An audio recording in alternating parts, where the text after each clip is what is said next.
Welcome to News in Context. I'm Gina Valeria. In this episode, we explore the historical and geopolitical context of the Russian invasion of Ukraine, as well as the role and actions of NATO.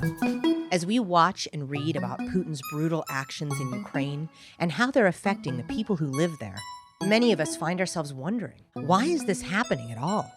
Discussing this with me today is Dr. Amir Weiner, Director of the Center for Russian, East European, and Eurasian Studies at Stanford University.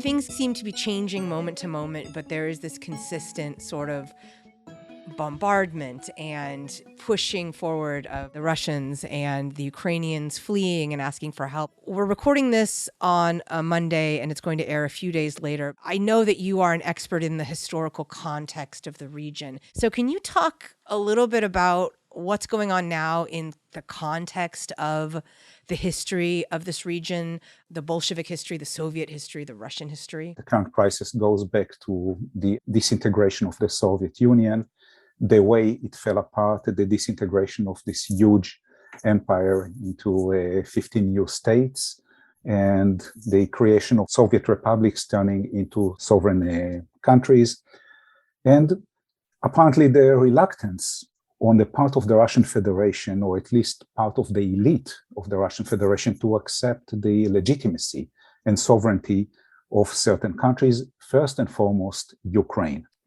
The Russian Federation recognized the sovereignty of Ukraine in 1991, but inside the elite, and the elite is not only the current administration of Vladimir Putin and his entourage, but also large swaths of the liberal intelligentsia who do not see the Ukrainians as a separate entity, ethnically, culturally, and dream about the recreation of this mythical entity, Ruski Mir, the Russian world, of uniting the Russian-speaking communities under the, of course, the guidance, the supervision of the Russian Federation.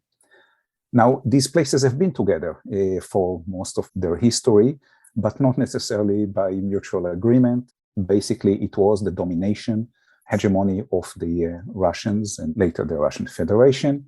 And from Putin's point of view, several things. One is indeed something that he indicated, and we tend to ignore it when he said it in 2005 in famous speech about the disintegration of the Soviet Union as the greatest geopolitical catastrophe of the 20th century. What he added, and this is the sentence that was always dropped out in citation, is that the greatest tragedy is of millions of Russians stuck out beyond the pales of the Russian Federation, beyond their homeland. And that is something that is indeed keen, at least, of solving the problem. Second, the humiliation, the burning sense of humiliation, Putin's personally, but also large parts of the Russian elites, the way the Soviet Union collapsed, the sharp drop, the fall from grace of a great superpower into basically a third world country, and the alleged mistreatment at the hands of the West. So we have here the combination of all of these factors, the reluctance to accept the sovereignty of Ukraine and Belarus, never forget Belarus in this mix, and of course the sense of humiliation, avenging the humiliation and restoring the great status of great power to Russia. I'm thinking of a potentially analogous situation after World War I. The Germans felt mistreated, and kind of that led to the rise of Hitler in World War II. Do you find the situation to be analogous? You said alleged mistreatment. Do you feel that the West did mistreat Russia in the time when it was transitioning from the Soviet Union back to Russia? The West is not clear of not making mistakes, but certainly doesn't bear responsibility for the current crisis. Let's think had NATO did not expand into the East, especially with Eastern Europe, the Baltic states, what would have been now? What would have been now? They would have been there. And that is the question that we have to ask ourselves. Whether the West made promises or not, historians still debate and dissecting every word that was said or not said or written and not written, etc. But I think it is certainly in the mandate of NATO that countries that qualify can join them. It's a defensive alliance. It is not offensive. And I think it did the right thing to absorb, to accept all those former Soviet bloc who wanted to join, including Soviet republics like the Baltic states. They did the right thing. These are the liberal democratic countries that joined and had the right to join, and that was the purpose of this alliance. Now, if we also accept the Western blame, which of course I reject here, we also have to ignore Russia. What does Russia want, and what is the Russian tradition, and what does Russia looking forward in this region? And this is an imperial entity, whether we like it or not, that seeks to have its own either empire or zone of influence. I believe it's much more of a zone of influence, creating a belt of countries that are basically bereft of genuine sovereignty, no national security in their own hands, but is subjected to the interest of the Russian Federation. Whether they want to recreate the Soviet Union, that's another matter. I don't think so, but certainly something on the mode of the former Soviet bloc, Poland, Hungary, Romania, Bulgaria, who had similar regimes, no foreign policy of their own, but certainly we cannot ignore what Russia wants and what is the Russian tradition in this region. You brought up earlier the term mythical entity when thinking about how certain Russian elites are viewing their presumed mandate to go into Ukraine. Mythical entity in the sense that according to them, every person who speaks Russian, and so many in Ukraine speak Russian. Most of my friends in Ukraine speak Russian at home. That doesn't turn them into Russians. That doesn't mean that they want to live under Russian rule, Russian government. Now, they are certainly Russified by culture. They don't see any contradiction with it. They are not Russians. They see themselves as very proud Ukrainians. And actually, the president of Ukraine's first language is Russian. And I don't think that anyone would accuse Volodymyr Zelensky of being Russian. Of course, I want to dive into NATO.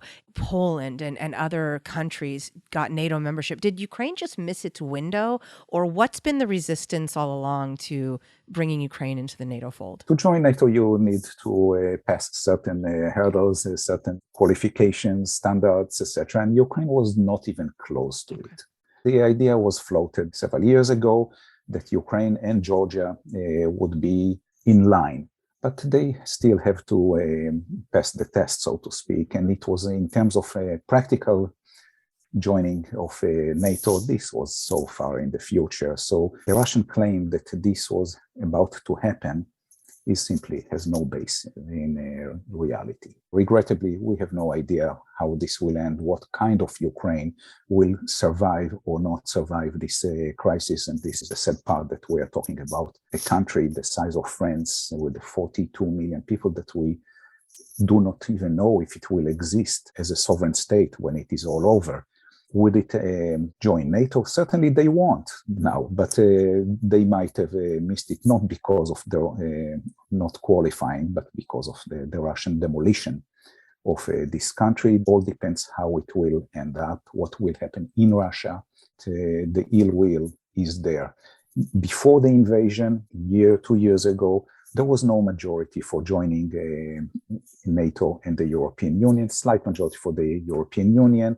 NATO was always a little bit debatable issue in Ukraine. Now, of course, the majority would love today to join both places, but I won't be the one to predict if it's feasible right now. A lot of us in the U.S. are responding to that, the Russian demolition, the seeming brutality of the attacks. And I know that this happens other places in the world, and I wish we would also give our attention to those places.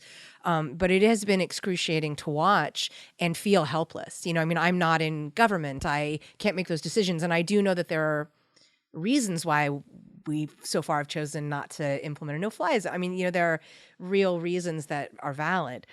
But it is excruciating to watch the demolition and feel so helpless. In your estimation and from your expertise, how should the West be responding at this moment? What would you like to see, or what are you seeing that you think is working? What I'd like to see, first and foremost, from the West is to maintain its unity. That was one of the biggest miscalculations of Putin, that the view of the West is weak, especially after the retreat from Afghanistan, that the West is disunited, almost disintegrating, given their view of what is happening inside in domestic policy, whether it's Great Britain, the Brexit in the US, the Trump era, and the inability of this administration to pass domestic legislation.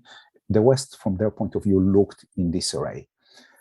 What is happening that we should be proud, at least so far, is that the West proved to be on the right track, simply remembering that it is the West, that it is the stronger component here in the world order, but it has to keep its unity. And this is quite a gigantic task. The NATO is dozens of countries, not all of them with the same agenda. They have their own domestic pressures. They have their own economic needs. So first and foremost, the West must keep its united ranks.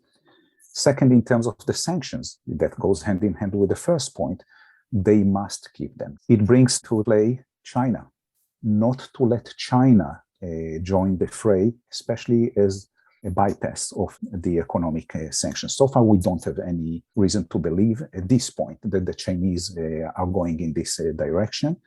But the main point is very, very tough task of keeping all aligned, the unity, the sanctions in play. There is, of course, the big question about the escalation. Should there be any incursion into NATO territory? I doubt it, but at the same time, this is war. They're getting closer to NATO borders. One mistake can be enough, and there is Article 5 of NATO that requires the alliance to step in case one of its members is attacked. Right. We have to be very careful with this. In terms of what we should do, continue to supply the Ukrainians so they can stand, because if there is any hope for some kind of success, and I'm very skeptic about it, is all three components. Keep the Ukrainians fighting and being resolved and assertive as they've been, keep the West united, and keep the sanctions all together.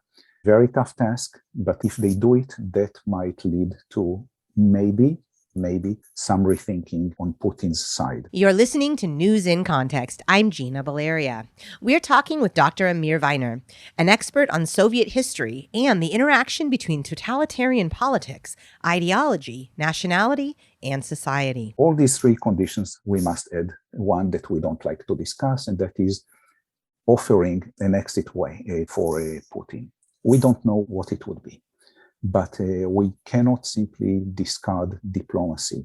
There is, of course, the tendency now, we are so angry just to watch a peaceful country that has done no wrong to anyone, especially not to Russia, being destroyed because some calculations and fantasies of a tyrant.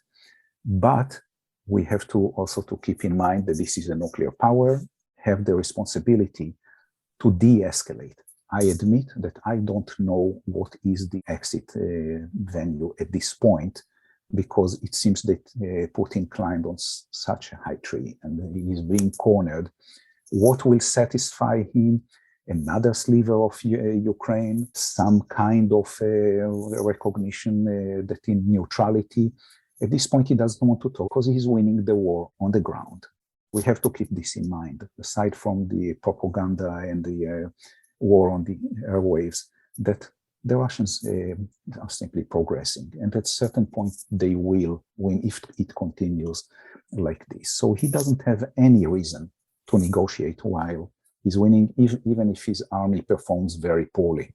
Yeah. But it is progressing. So we will have to think for a way out because the stakes are too high. As a layperson, I'm grappling with, I don't want this tyrant to get anything out of this, but I know that there has to be diplomacy. But I don't want him to feel like he can just throw a tantrum and get what he wants.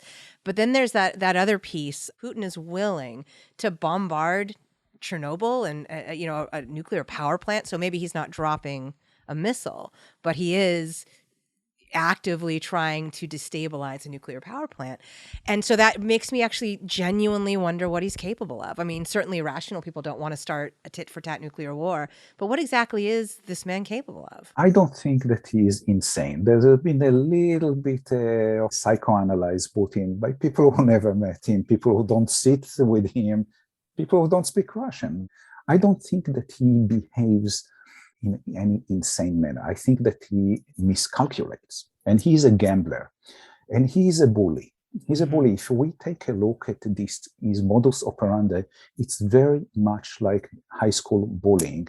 His mode has been always, here's what I'm going to do, what you can do to me. What can you do? And we see it domestically and in foreign policy. Domestically, if we just think about the assassination, the murder of one investigative journalist after another, but basically executions. If we take the murder of the head of the opposition, Boris Nemtsov, in 2015, several hundred yards from the Kremlin. Can you imagine Nancy Pelosi, Mitch McConnell, or Kevin McCarthy being shot 200 yards from the White House and nobody is paying the price for it? Nothing. So he's been doing it in your face. The poisoning of Navalny, it's an exclamation. Here's what I'm going to do. What are you going to do to me? You cannot do anything. In foreign policy, it started in the interventions in Ukraine, time after time, when the elections were stolen. In Georgia, with the fake allegations again about genocide of Russian speakings and slicing out two regions from a sovereign country. And in Crimea, that came later, and there was no actual response. There's very meager sanctions, which convince him that the West is not going to do anything. For me, actually, the main thing with Putin, where the West should have stepped in, was the one assassination, one attempt of assassination, the use of radioactive material in Great Britain, in London, was simply staggering. If they wanted to kill them, they could have simply killed them. But with radioactive material, that was again in your face, what you're going to do to me. Yeah. This was sending a message, and here we have to ask, what did Great Britain do? It got angrier and angrier, and with the second attempt on the life of Skripal and his daughter, they indeed retaliated, but with what? With expulsion of security agents, with some curtailment. But that galvanized him, and that simply sent the message. He can get away with this. My response would be, so far, to say simply enough is enough, that this is not going to be tolerated anymore. I am comforted by the fact that their reaction so far has been very tough, very severe, and it hurts him. It will not stop the war in Ukraine.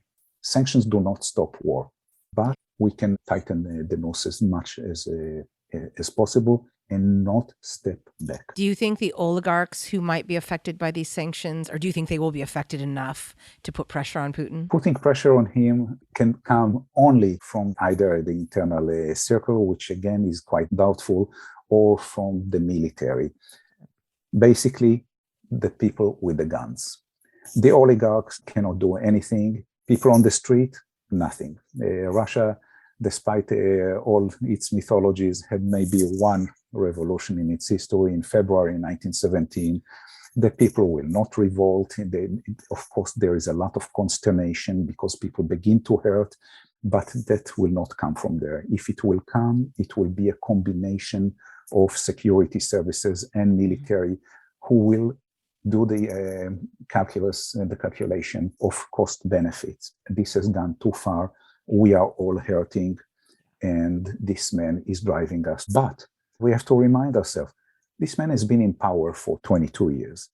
He knows how to protect himself. You brought up a lot of times, a lot of moments when something could have been done to check him.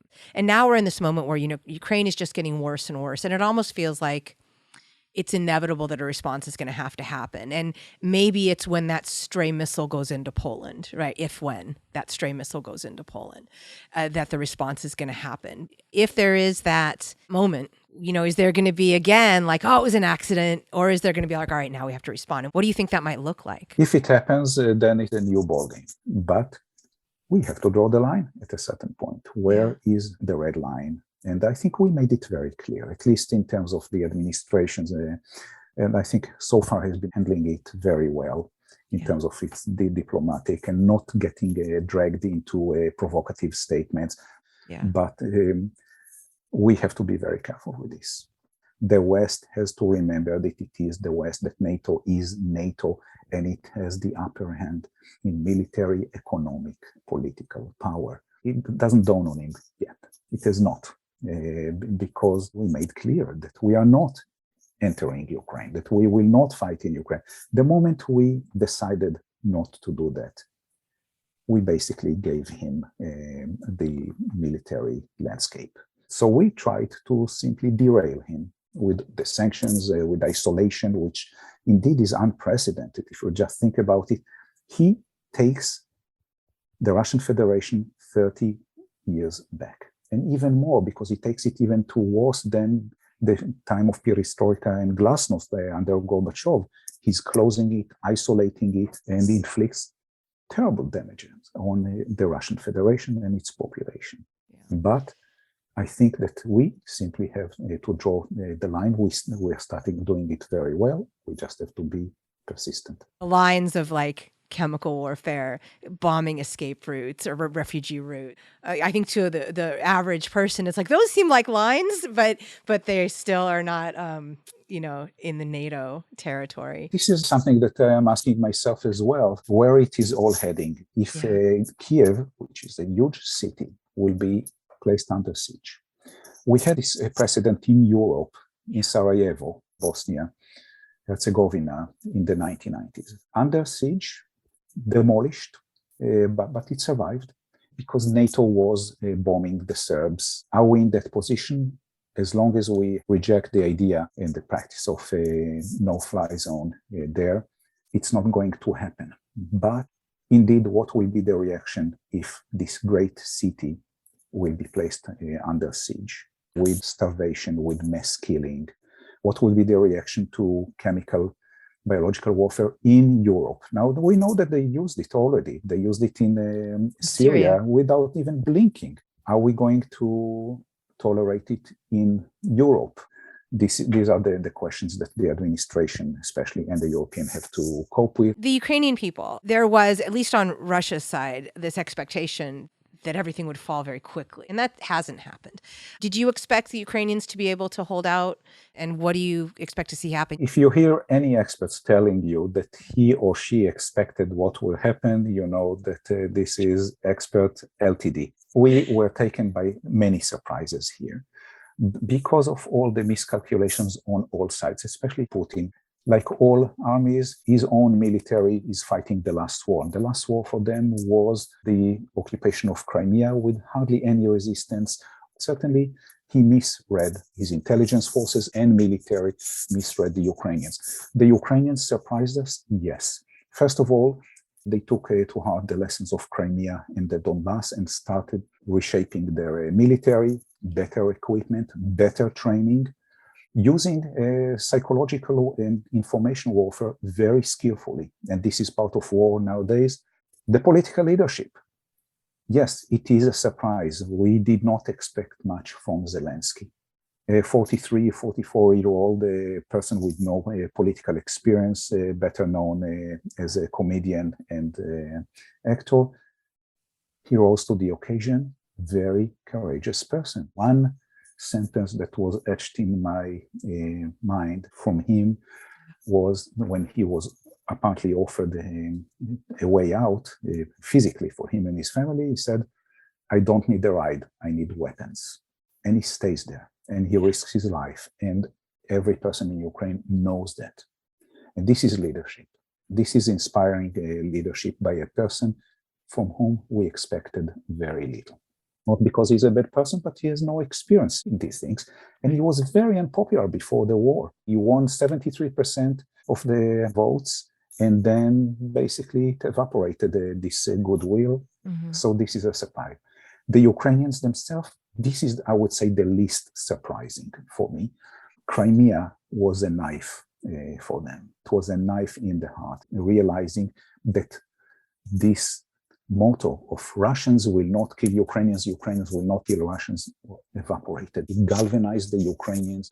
It helped bridging over so many fractions and the fragmentation of this society, which I don't see as a weakness, actually. It's something quite beautiful in a society that has so many components. They came together. One thing that Putin has already achieved is to making the Ukrainians much more cohesive and together than ever before. Is there anything else that you'd like to add that I haven't asked you that you feel it's important for people to know? We are in a very crucial moment. The line of demarcation is a struggle between authoritarianism and liberal democracies. And this is something that we have to realize, that indeed when we take a global look at the map, liberal democracy is not the majority. And there is the rise of authoritarianism, of course, in China, in Russia, nothing new. But there is no alliance yet between Russia and China, but the close collaboration and the challenge to the West, and the West not as in a geographical sense, but it's also to Japan and South Korea and other liberal democracies. This war in Ukraine demarcates the lines, and we have to remember it, that there's something much bigger here at stake. If we say, this is not our war, this is fine as long as we get our economic interest, safety, that's fine, but I don't think that this goes this way, because if he wins conclusively, there will be challenges all over. There will be challenges in Taiwan. We'll see how the US and the West will endure these challenges. I'm not optimistic about the future in the region, because there are many nervous people in Georgia and Armenia and in Moldova of what will be the next Russian move if this goes very smoothly. There are many other places that we should start looking ahead for this. So there's something bigger here. We are flirting with authoritarianism here. I mean, it's not like it doesn't exist inside the US. When we look also at the European Union, what troubles me is that the heart of Europe, right now, there is an authoritarian regime in Hungary of Viktor Orban, stealing elections and creating basically authoritarian regime. Poland, which is at the forefront against Russian aggression, is flirting with authoritarianism over the last few years. We should realize that this is a moment of choice for the West between authoritarianism, accommodating authoritarianism, or simply drawing the line as an opportunity to start checking what is happening in their courtyard, that it can no longer tolerate an authoritarian regime inside the European Union and NATO, which are alliances that were created to preserve liberal democratic order, not to accommodate it. So I hope that it will be also a sort of house cleaning because of this crisis. Whether it will happen, I don't know. I think that there are some optimistic signs not to tolerate it anymore, not to accept it as, oh well. Thank you to my guest, Dr. Amir Weiner, Director of the Center for Russian, East European, and Eurasian Studies at Stanford University. Music in this episode includes Spring Fling by Track Tribe and The Heist by Silent Partner. In addition to hearing News in Context every Friday at 8:30 a.m. and 6:30 p.m. on KSFP 102.5 in San Francisco, you can hear it on Spotify, Stitcher, Apple Podcasts, iHeartMedia, Google Play, Google Podcasts, Podbean, YouTube, and PRX. We're also on Facebook and Twitter at News in Context SF and on Instagram at News in Context. And you can find links to all of that at newsincontext.net. I'm Gina Valeria. Thank you for listening.